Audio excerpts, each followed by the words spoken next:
Apa itu TBC? TBC atau tuberkulosis adalah infeksi bakteri Mycobacterium tuberculosis yang menyerang dan merusak jaringan tubuh manusia. Bakteri tersebut dapat ditularkan melalui saluran udara. TBC biasanya menyerang paru-paru, namun bisa juga menyebar ke tulang, kelenjar getah bening, sistem saraf pusat, jantung, dan organ lainnya.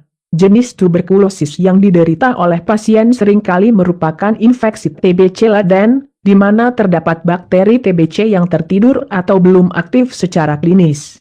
Bakteri TBC akan aktif dan mulai menunjukkan gejala setelah periode waktu tertentu.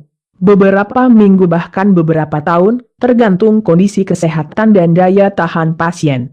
Jika pasien memiliki sistem kekebalan tubuh yang melemah, misalnya pada penderita HIV, kanker, atau pasien yang menjalani kemoterapi, maka TBC akan berkembang lebih cepat. Saat masa inkubasi TBC, penderita biasanya tidak menunjukkan gejala apapun dan penyakit belum menular.